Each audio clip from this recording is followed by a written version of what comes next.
우리가 물건을 사고 팔 때 말하지 않아도 통하는 당연한 공식이 있지 않습니까? 내가 원하는 물건 정해진 가격에 사는 거. 근데 이걸 완전히 뒤집어버린 이상한 가방이 있습니다. 최저 1,500만 원인 이 가방을 사기 위해서 다른 물건을 3천만 원씩, 많게는 1억까지 사야 하고요. 또 전 세계에 내놓으라 하는 부자들이 직원들한테 잘 보이기 위해서 온갖 선물 공세까지 한다고 합니다. 근데 또 그렇게 해서 가방을 살 기회가 오더라도 내가 원하는 색, 또 내가 원하는 디자인을 고를 수 없다고 하는데, 이렇게 파는 게 공공연한 룰이라서 최근 미국에서 고소를 당하기도 했습니다. 그래도 전 세계에서 못 구해서 날린 게 매장에서 사서 나오자마자 그냥 그걸 되팔아도 2배 비싸게 더 팔 수 있고, 중고 가격이 최대 10배까지 오른다고 해요. 게다가 또 가품까지, 이 짝퉁까지 1,000만 원에 팔리고요. 출시한 지 40년이 지나는 동안 이 값어치가 계속 오르다 보니까 이건 금보다 또 S&P 500보다 투자 가치가 높다는 말도 있어요.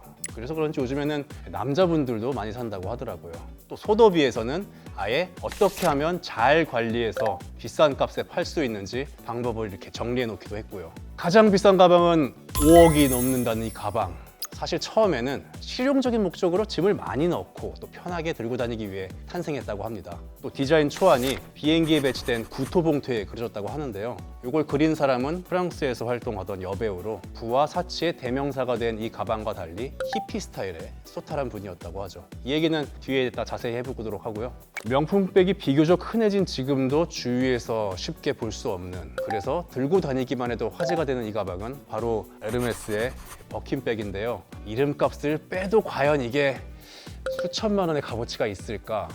과연 이거 원가는 대체 얼마일까? 궁금하지 않으셨나요? 저는 너무 궁금했습니다. 그래서 오늘 제가 제 지인에게 직접 빌려왔고 가방 빌리러 왔습니다.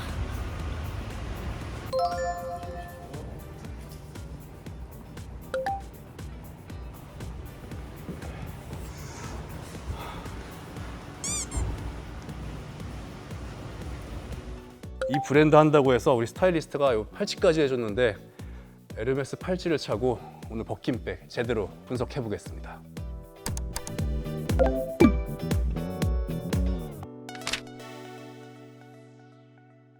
버킨백은 이렇게 생긴 가죽 토드백이고요. 사이즈는 25cm부터 요 폭이 25cm부터 55cm까지 있는데, 요게 이제 35 사이즈라고 하네요. 약간 제 기준 이 정도 사이즈입니다.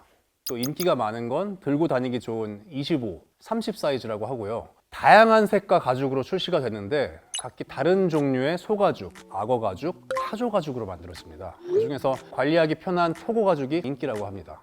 위에 달린 플랩으로 가방 입구를 닫고 또 양쪽에 있는 벨트를 이용해서 고정시킬 수 있고요. 에르메스의 상징인 좌물쇠와 열쇠가 같이 제공됩니다. 아래에는 4개의 금구가 있어서 백을 내려놨을 때 밑면을 보호할 수 있고, 안쪽에는 지퍼형 또 오픈형 2개의 포켓과 버킨백을 만든 장이 또 연식을 나타내는 각인까지 새겨져 있습니다. 에르메스의 또 다른 인기 제품인 캘리백과 비슷하게 생기기도 했는데, 가장 큰 차이점 중 하나가 캘리백은 이 손잡이가 여기 1개고 대신에 이렇게 어깨줄이 이렇게 있다는 점입니다.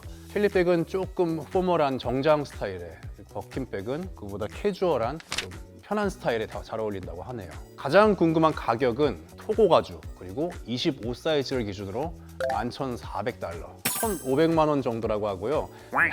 가장 비싼 버킨백은 페라리 한 대 값과 맞먹는다고 합니다. 흰색과 회색 그라데이션으로 염색해서 닐로티쿠스 악어 가죽으로 제작된 히말라야 버킨백인데요. 2016년도에 232만 홍콩 달러, 현재 환율로 약 3억 9천만 원에 팔려서 핸드백 경매사상 최고가를 기록했고, 2022년에는 하드웨어가 다이아몬드로 된 히말라야 버킨백이 45만 달러, 5억 9천만 원에 팔려서 또다시 최고가를 기록했습니다.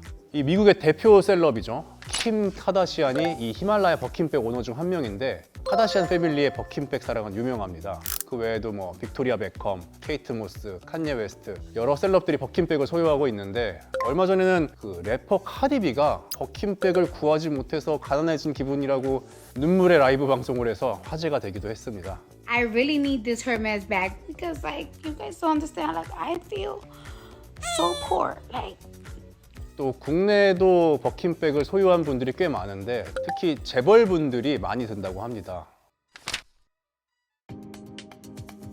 돈으로 모든 걸 살 수 있다. 하지만 버킨백 빼고라는 말이 있습니다. 버킨백을 사려면 다른 물건을 먼저 사야 한다고 말씀드렸죠. 실제로 이 버킨백 구입 후기나 기사로 보도된 내용을 보면 에르메스의 다른 제품을 최소 3천만 원 정도를 사야 버킨백을 살 기회가 주어진다고 해요. 근데 그 기준도 이제 점점 높아져서 요즘에는 5천만 원 써야 한다고 하고요. 전 세계 매장이 똑같은 사정이라서 이런 관행을 중국에서는 페이호, 영미권에서는 프리스펜드라고 부릅니다. 물건도 막 그렇게 막 아무거나 또 사면 안 되고 잘 안 팔리는 비인기 상품을 사야 버킨백을 빨리 만나볼 수 있는데 국내에서는 이게 또 실적템이라고 해서 뭘 사면 더 유리한지 그게 또 공유되고 있다고 해요. 그것도 또 한 매장에서 한 직원한테 사야 좋다고 하는데 직원들이 버킨백을 사려고 이제 기다리고 있는 고객 리스트를 관리하기 때문이라고 하고요. 이 버킨백 웨이팅 리스트가 5, 6년 정도 밀려 있다는 말이 있습니다. 상황이 또 이렇다 보니까 세계에서 가장 부자인 사람들이 버킨백을 빨리 사기 위해서 온갖 노력을 하는데 에르메스 직원들의 또 환심을 사기 위해서 직접 쿠키를 만들어서 선물하는 건 물론이고 전용기로 칸 영화제에 데려가거나 비욘세 콘서트 티켓을 구해주고 심지어 현금 봉투까지 건넨다고 합니다. 오죽하면 마이애미의 한 버킨백 전문 셀러가 버킨백을 사는 사람은 두 가지 유형이 있다. 한 부류는 에르메스에 굽신거리는 사람, 다른 한 부류는 매장가에 2배를 주고 그냥 리세일 제품을 사는 사람이라고 말하기도 했습니다. 하지만 매장에서 몇 천만 원을 쓰고 또 직원에게 갸부를 해서 버킨백을 살 수 있게 되더라도 원하는 사이즈 또 원하는 디자인으로 사지 못하는 경우가 많다고 하는데요. 특히 한정판 버킨백 같은 희귀템을 사려면 돈을 정말 많이 써야 돼서 뭐 특별 주문한 스키, 스케이트보드, 낚시 장비 뭐 이런 걸 사거나 심지어 1억짜리 카누를 사는 경우까지 있다고 합니다. 이게 이 에르메스가 버킨백을 이용해 매출을 올리려고 하는 상술이라는 의견이 우세한데 실제로 에르메스 매출이 올해 1분기 3개월 동안에만 5조 6,900억 원 정도를 기록했습니다. 전년 동기 대비 17% 증가한 수준인데요. 같은 기간 루이비통, 또 디올로 대표되는 LVMH의 매출이 고작 2% 올랐고 구찌의 모기업 케링의 매출이 10% 떨어진 것과는 좀 비교되는 숫자죠. 이 버킨백을 사기 위한 이런 이상한 거래법이 생겨난 이유는 에르메스가 버킨백을 제외한 다른 제품을 판매한 직원에게 3%의 수수료를 주기 때문이라고 하는데요.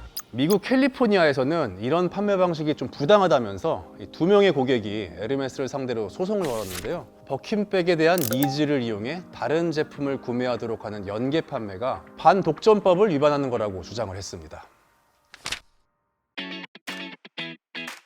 에르메스는 왜 이렇게까지 버킨백을 사기 힘들게 만든 걸까요? 실적템 사는 비용까지 포함하면 버킨백을 사는데 최소 4,500만 원 정도가 든다는 말인데 그만한 값어치가 있는 걸까요? 먼저 경제 전문가들은 버킨백의 제조 원가가 800에서 1000달러일 거라고 분석을 했는데요. 이거 뭐 매장가랑 비교했을 때 10분의 1 수준이죠. 하지만 에르메스에서 버킨백의 가치를 더하는 유명한 방법이 있는데 바로 희소성입니다. 앞에서 설명했듯이 일단 부자들조차 구하기 힘들 정도로 물량이 없는데 에르메스는 1년에 뭐 버킨백을 얼마나 만드는지 비밀로 하고는 있지만 월스트리트 저널에 따르면 매년 약 12만 개가 생산된다고 해요. 그러면 이제 에르메스 매장이 45개국 294곳 있다고 하니까 단순하게 계산을 해보면 한 매장에 한 400개 정도가 들어오는 꼴이죠. 4년 전 기준으로 한 거라서 지금은 생산량이 조금 늘었을 수도 있는데 2배 정도가 된다고 하더라도 1년에 800개 정도니까 수요에 비해서는 한참 모자랄 것 같습니다. 에르메스는 버킨백을 많이 못 만드는 이유가 숙련된 장인이 최고급 가죽으로 오랜 시간 공들여 만들기 때문이다 뭐 이렇게 광고를 하는데요. 장인이 5년에서 10년 정도는 훈련을 거쳐야지 만들 자격이 주어지고 한 명의 장인이 처음부터 끝까지 수작업으로 만드는데 이게 또 중세시대 때부터 전해지는 기술 뭐 이런 걸로 가죽을 가공을 한 뒤에 안장을 만들던 새들 스티치 공법으로 한 땀 한 땀 바느질을 해서 만든다고 합니다. 그때 또 그 만드는 가죽, 가방에 재료가 되는 가죽에는 벌레 물린 자국 같은 그런 작은 상처도 없어야 한다고 하고요. 이 버킨백의 품질에 대한 부정적인 의견은 거의 없지만 극단적인 생산량과 판매 방식에 대한 불만은 계속되고 있습니다. 버킨백의 탄생 비화를 보면 요즘의 버킨백 이슈가 처음 제작 의도랑은 좀 다르게 흘러가고 있다는 걸 알 수 있습니다. 이 버킨백은 1984년 비행기 안에서 탄생했는데요. 당시 38살이던 제인 버킨은 프랑스에서 활동하던 영국 출신의 여배우 겸 가수로 파리에서 런던으로 이제 가는 에어프랑스 비행기를 좌석을 심지어 업그레이드를 받아서 비즈니스를 타고 갔다고 합니다. 근데 이제 버킨이 평소에도 이제 짐을 조금 이제 저 친구들도 그런 사람 있잖아요. 짐 좀 많이 들고 다니는 스타일. 그런 약간 보부상 스타일이었는데 그러다 보니까 이제 비행기에서 가방 속에 짐이 쏟아져 버려서 서류 같은 게 막 바닥에 떨어졌다고 해요. 그러니까 이제 옆에서 손님들이 막 도와주다가 한 신사분께서 서류 같은 거 넣을 포켓 들어갈 가방을 쓰시라고. 그러니까 버킨이 근데 에르메스에서 그런 가방을 안 만들더라고요 라고 맞받아 쳤다고 해요. 그러니까 남자가 에르메스요? 제가 에르메스인데요 라고 대답을 했고 누구신가 했더니 에르메스의 4대 회장인 장 루이 뒤마 에르메스였다고 합니다. 그러고 나서 이제 뒤마는 버킨한테 그럼 어떤 가방을 원하십니까 했더니 버킨이 잠시만요 하더니 정말로 비행기 앞에 그 구토 봉투를 꺼내서 거기다가 자기가 원하는 가방을 전 이랬으면 좋겠고요 이렇게 쓰면 좋겠고요 한 게 캘리백보다는 조금 더 컸으면 좋겠다. 캘리백은 작으니까 한 4배쯤 컸으면 좋겠다. 근데 기내용 캐리어보다는 조금 작고 들고 다니기 좋은 가방이면 좋겠다면서 제안을 했고 이후 에르메스가 진짜 그 가방을 만들어서 보내면서 혹시 버킨의 이름을 써도 되냐 물어봤고 그 제안이 이루어져서 버킨백이 탄생했다는 그런 이야기가 있습니다.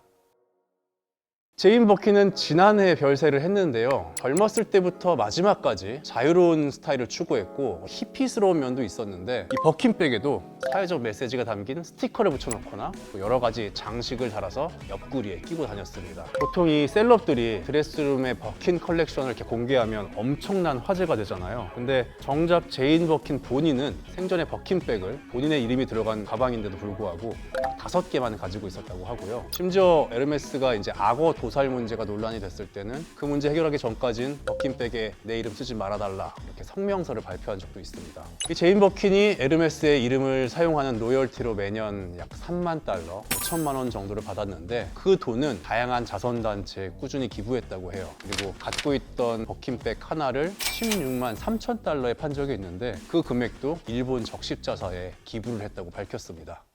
사람들이 그 많은 돈을 주고 또 갖은 노력을 해서 버킨백을 사는 데는 각자 그만한 가치가 있다고 봤기 때문일 텐데요. 버킨백에 제인 버킨이 가장 중요하게 뒀던 가치도 한 번쯤 생각을 해보면 좋지 않을까 싶습니다.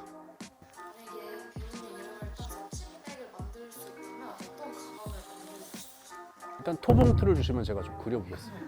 그러니까 저는 사실 이걸 가방을 이제 빌려고 원래 사실 머릿속으로 제가 또 들고 왔습니다 이렇게 하려고 한 건데 진짜 가방을 관심이 없어요. 맨날 그냥 에코백 같은 거 들고 다니는데 최근에 여행 가면서 좀 오늘같이 약간 좀 점잖게 입을 수 있는 날은 이런 토드백을 들어야 좀 어울리잖아요. 추리닝을 입고 여행을 할 때도 있단 말이죠. 근데 추리닝에 요거 있으면 조금 언밸런스잖아요. 최근에 검색하다가 발견한 게 손잡이가 모아놓고 묶으면 토드백이 되고 그걸 펼치면 배낭에 이렇게 되는 그런 가방이 있더라고요. 그걸 조금 벌레 물린 자국 없는 가죽으로 수공예로 한 땀 한 땀 만들면은 섭진백이 되지 않을까. 에르메스 듣고 있으니까. 네. 그렇게 해서 배낭 겸 토드백이 되는 그런 가방을 저는 머릿속으로 생각을 해봤습니다. 예, 오늘은 명품 가방의 아이콘으로 40년 동안 그 가치를 인정받고 있는 버킨백에 대해 소개를 해드렸고요. 또 궁금한 아이코닉 제품들을 댓글로 이렇게 남겨주시면 분석을 또 해보도록 하겠습니다. 다음 이 시간에 또 뵙겠습니다. 고맙습니다.